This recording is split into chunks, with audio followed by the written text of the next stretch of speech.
just মই এটা class শেষ কৰিছো আৰু এটা খুব ধুনীয়া বস্তু আপোনালোকক দেখুৱাম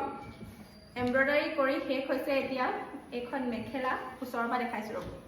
এটো একচুয়ালি ফেব্ৰিক পেইন্টিংৰ ওপৰত এমব্ৰয়ডাৰী কৰা হৈছে পাৰ্ল এমব্ৰয়ডাৰী আৰু ইয়াত কাম অলপ বাকি আছে সিকোয়েন্স দিব লাগিব আঠা দি মেলি কিবা কিবি কৰিবলৈ আছে এটো মানে আপোনালোকক কিয় দেখুৱালো কাৰণ এই এমব্ৰয়ডাৰীটো মই পৰহিলে আপোনালোকক শিকাম অনলাইন ক্লাছৰ জৰিয়তে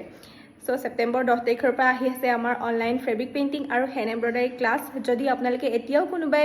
গম পোৱা নাই বা কৰিম বুলি ভাবি আছে বুক কৰিব পাৰে নিজৰ শীটটো স্ক্ৰিনত দিয়া নম্বৰটোতে কন্টাক্ট কৰিলে হ'ব আৰু বহুত বেলেগ বেলেগ ধৰণৰ এমব্ৰয়ডাৰী আছে পাৰ্লেদি কৰিব পৰা আৰু কেইটামান বস্তু দেখাও ৰব এইটো যে দেখিছে ওয়েলকাম বোৰ্ড এইটো ভেলভেটৰ ওপৰত আছে এনেকুৱা ধৰণৰ ওয়েলকাম বোৰ্ড বনাবলৈ শিকাম টিচাৰ্ছ ডে দিনাখনি মই গিফ্ট পাইছিলো মোৰ ষ্টুডেণ্টৰ ফালৰ পৰা সুপ্ৰিয়াছ ক্ৰিয়েশ্যন কি ধুনীয়াকৈ বনাই দিছে দেখিছেনে এনেকুৱা ধৰণৰ হোপ এমব্ৰয়ডাৰীবোৰো শিকিব পাৰিব এই ক্লাছটোত তো যদি আপোনালোক ইণ্টাৰেষ্টেড হয় আমাৰ পৰা কাম শিকিবৰ কাৰণে আমাক কন্টেক্ট কৰিব সোনকালে সিট একেবাৰে কম আছে আৰু সময়ও একেবাৰে কম পৰহিলে হলে 4টাৰ পৰা 6টালৈকে হ'ব সো ইণ্টাৰেষ্টেড হলে যোগাযোগ কৰিব